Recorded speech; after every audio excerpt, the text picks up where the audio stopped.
Hey guys, welcome back to Don't Forget the Art. I am so excited that you are here. Today we are going to be talking about and doing some neurographic art. So I'm going to tell you a little bit more about what neurographic art is as we get into the actual project. Try to keep it nice and short and sweet here in the intro. So the basics that you will need for this project is super simple. You will need paper. Any kind of paper will do. I'm using some watercolor paper, but even typing paper will work for this project. You will need that, and you're going to need probably some kind of a marker. So depending upon what kind of medium you use here, you could use, even the Crayola or Crazy Art markers. Doesn't have to be black. You can use any color that you want. Sharpies is a good choice too. I am using the Faber-Castell Pitt artist pen, and the reason for that is because it is waterproof. So the Sharpies are not, the Crayola markers are not. So if you're going to use watercolor with this, you'll want to use something that is non-water soluble, like an ink pen that this is here. So that's something to think about. You can certainly experiment. I mean, you could play around with watercolors with the Sharpie as well, if that's the kind of effect that you want. Nothing wrong with that. So I am using watercolors with this one. You can use any medium. You could use crayons. You can use markers. You can use watercolors, colored pencils. I'm actually going to pull some of those out. I even am going to use some of the watercolor pencils possibly here. With some shading or something like that. But really, this is about the process of making art.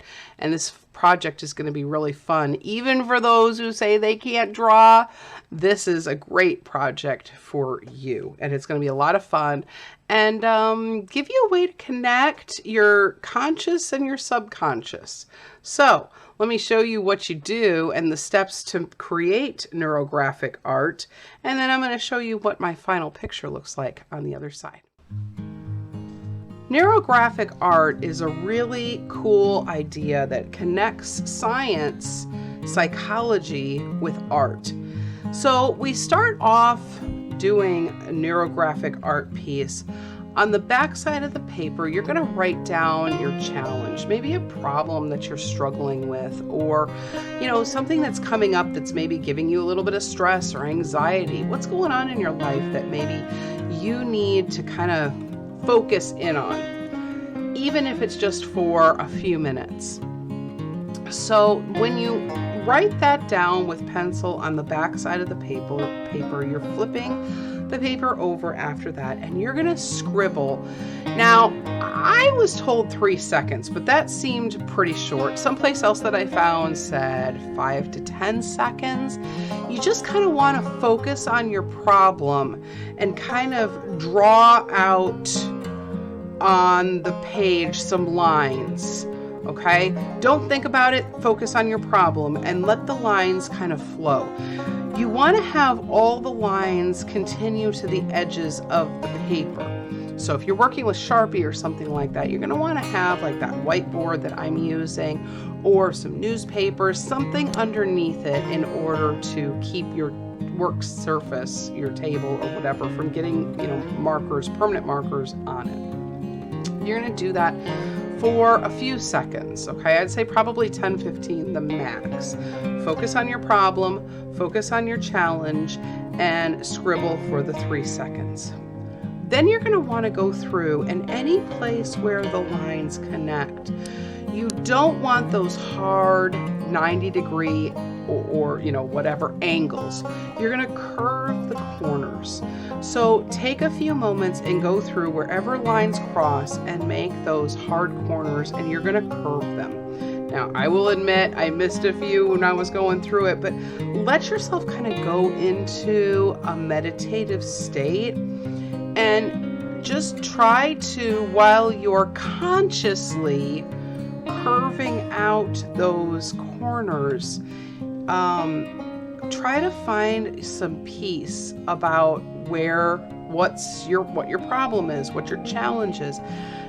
For me Okay. Spoiler alert. My challenge on the back was, trying to decipher, trying to figure out the problems that I have in my life,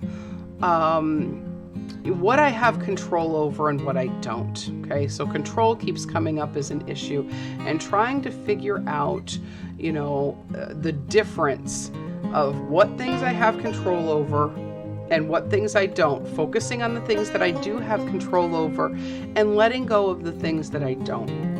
That seems to be a common theme that's coming up in my life right now. So that was what my problem was. And as I was curving out those corners, it really did kind of help me to kind of zero in on, okay, that problem that I have going on, I can work on that. I can tackle that problem. That's something I have control over. That problem there, that's not really my problem. That's somebody else's problem. I can be there to help and encourage that person, but that problem is not my problem, and therefore I can't worry about it anymore. I can't spend my time, effort, and energy on it. After you're done curving those corners, you're going to want to add some more lines and shapes.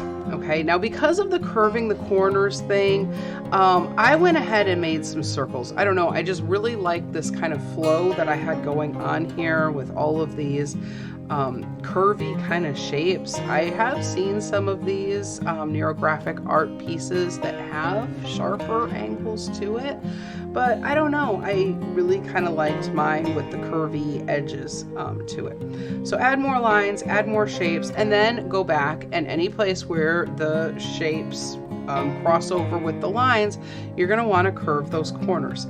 As you're doing that, think about balance. Look at your piece as something you have control over at this point. Now you're trying to find balance within your artwork and showing, your challenge, your problem, kind of who's boss. I've got control over this right now, and here is where I can adjust and make this look like an absolute masterpiece, a wonderful piece of artwork, okay?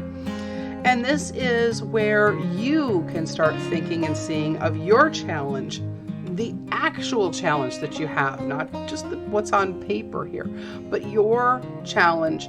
Think about where you can take control over what challenge or problem that you're having in your life that you're, focusing and meditating on. Once you get done with that and you curve all your corners and you really like the way things look, this is where you get to add color. And you don't have to. You can certainly leave it black and white, or if you opted to use maybe colored markers or crayons or whatever, you could certainly leave it just like that.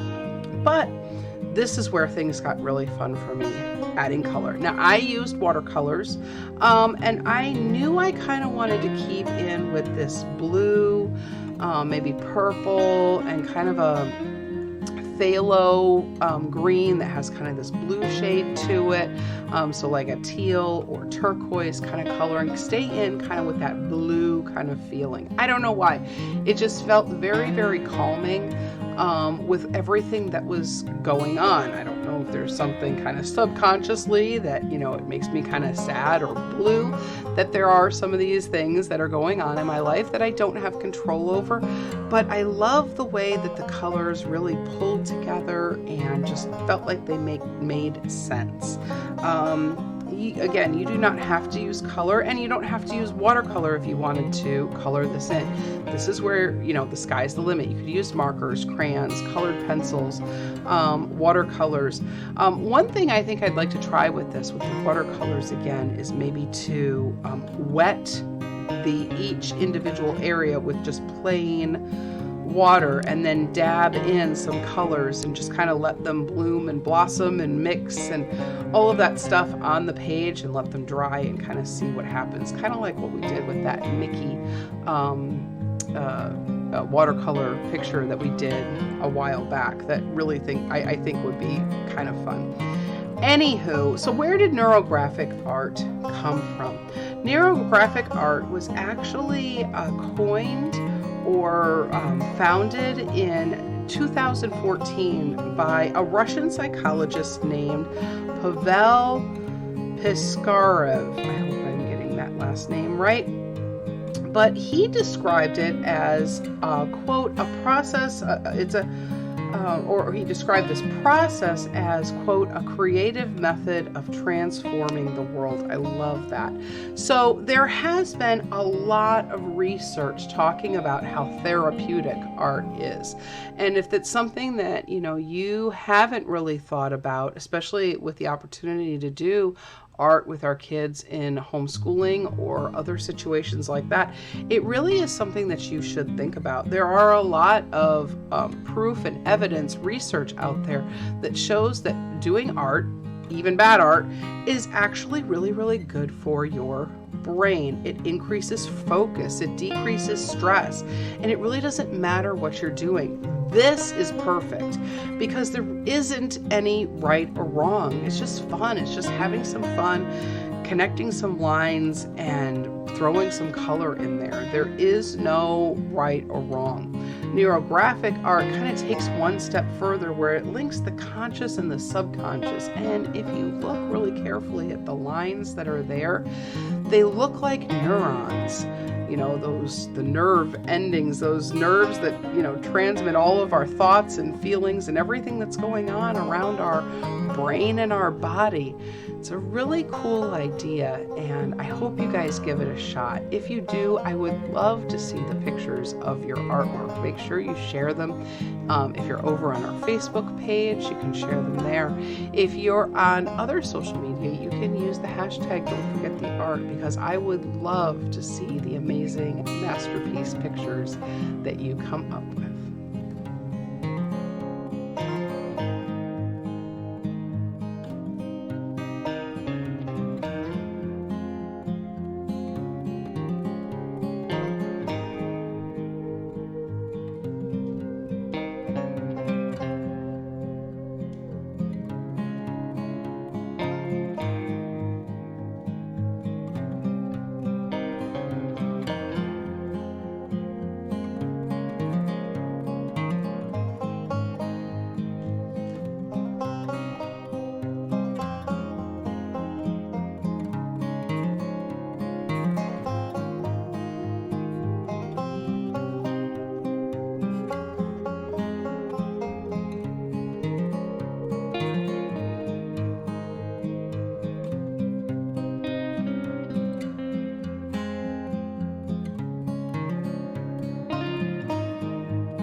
And here is my finished piece. I think it's finished. I haven't signed it yet. I don't know. I might play around with it some more.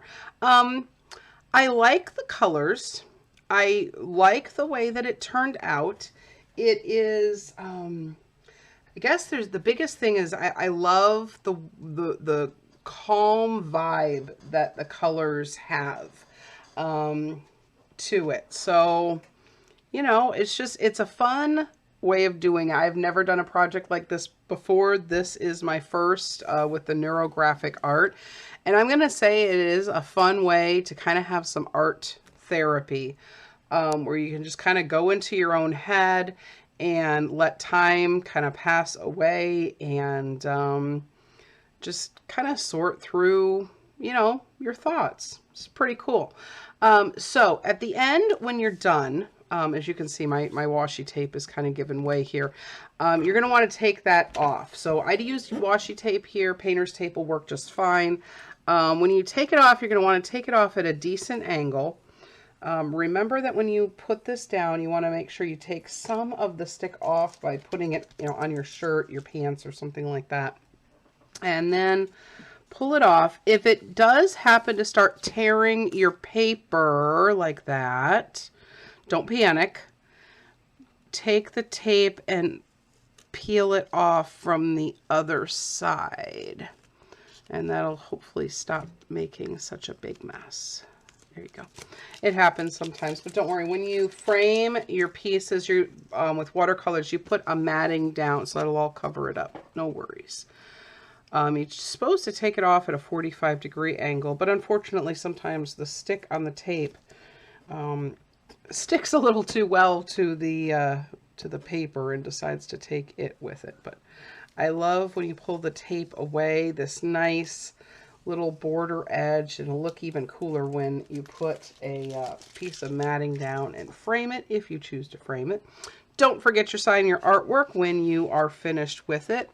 In fact, I'm kind of thinking I'm done with this one. Yeah, I'm going to sign it. I'm going to sign it right here. And that's that. I hope you guys enjoyed this. I hope that it was kind of gave you some relaxed time, some just, chill time, put something on the radio in the background, or, just sit with quiet with your thoughts. This was a really cool project and I really enjoyed it. Take care, guys. Happy arting.